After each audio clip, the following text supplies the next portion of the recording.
আসসালামু আলাইকুম। আজকে এই ভিডিওতে আপনাদের স্বাগতম জানাচ্ছি। আজকের পুরো ভিডিওটা হচ্ছে ফ্রুগাল ক্যাপসুল সম্পর্কে বিস্তারিত। ফ্রুগাল ক্যাপসুলটি স্কয়ার ফার্মাসি লিমিটেড কোম্পানির একটি প্রোডাক্ট। এই ওষুধটির জেনেরিক নেম ফ্লুকোনাজল।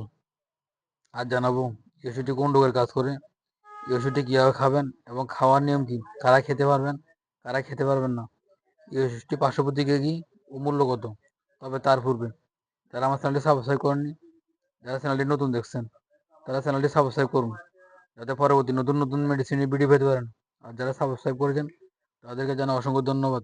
তো চলুন শুরু করা যাক। ফ্লুগাল ক্যাপসুল।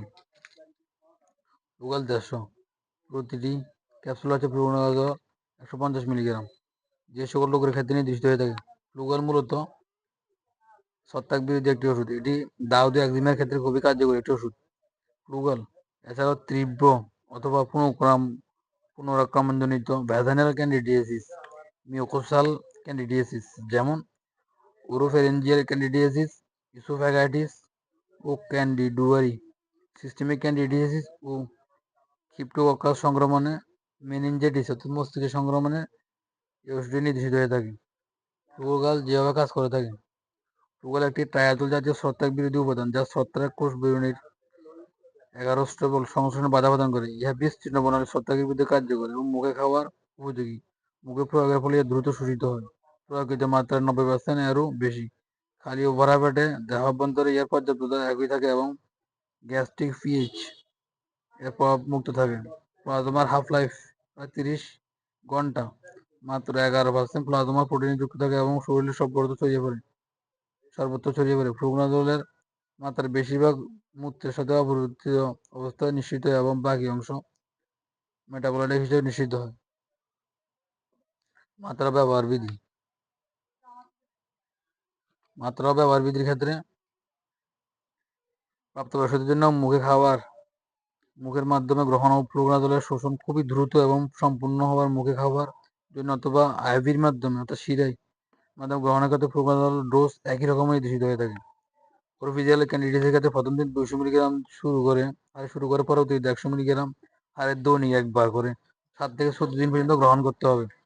ইসোফেজিয়াল ক্যান্ডিডিয়াসের ক্ষেত্রে প্রথম দিন 200 মিলিগ্রাম হারে শুরু করে পরবর্তী 100 মিলিগ্রাম হারে দৈনিক একবার করে 2 থেকে 3 সপ্তাহ গ্রহণ করতে হবে। সিস্টেমিক ক্যান্ডিডিয়াসিস ও ক্রিপ্টোকক্কাস মেনিনজাইটিসের ক্ষেত্রে প্রাথমিকভাবে 400 মিলিগ্রাম হারে শুরু করে পরবর্তী 200 মিলিগ্রাম একবার করে 2 থেকে 3 সপ্তাহ পর্যন্ত গ্রহণ করতে হবে। ক্রিপ্টোকক্কাস মেনিনজাইটিসের ক্ষেত্রে প্রাথমিক মাত্রা হলো 10 থেকে 12 সপ্তাহ পর্যন্ত চিকিৎসা চালিয়ে যেতে হবে। অ্যাকিউট মানে মারাত্মক রিকারেন্ট ভ্যাজাইনাল ক্যান্ডিডিয়াসের ক্ষেত্রে 150 মিলিগ্রাম অর্থাৎ মূলত লিগুরিয়ার ক্ষেত্রে 150 মিলিগ্রাম একক মাত্রা গ্রহণ করতে হবে। মূত্রনালী সংক্রমণ ও পেরিটোনাইটিস 50 থেকে 200 মিলিগ্রাম দৈনিক একবার। অস্থিমজ্জা প্রতিস্থাপনের পূর্বে যাদের ব্রেন প্রতিস্থাপনের পূর্বে আর কি, যে সকল রোগীর অস্থিমজ্জা প্রতিস্থাপন প্রয়োজন তাদের চিকিৎসার আগে 400 মিলিগ্রাম দৈনিক একবার।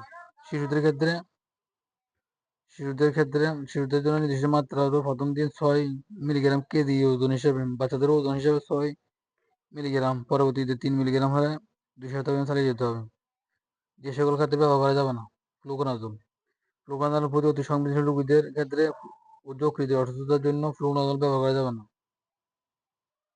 এছাড়াও বৃক্কের অক্ষমতা অর্থাৎ কিডনির অক্ষমতা, গর্ভাবস্থা, দুগ্ধদানকালে, স্তনদানকালে লিভার এনজাইমের বৃদ্ধিতে সাবধানতা গ্রহণ করা উচিত। দুগ্ধদানকারী মায়েদের ক্ষেত্রে ফ্লুকোনাজল নির্দেশিত নয়।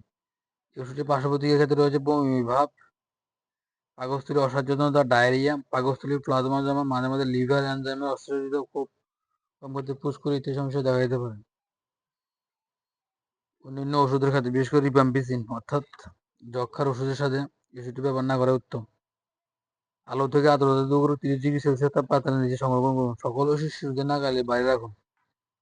ফ্লুগাল প্রতিটি বাক্সে মোট 20টি ক্যাপসুল রয়েছে যার বাজার মূল্য 442 টাকা, অর্থাৎ প্রতিটি ক্যাপসুলের বাজার মূল্য 22 টাকা।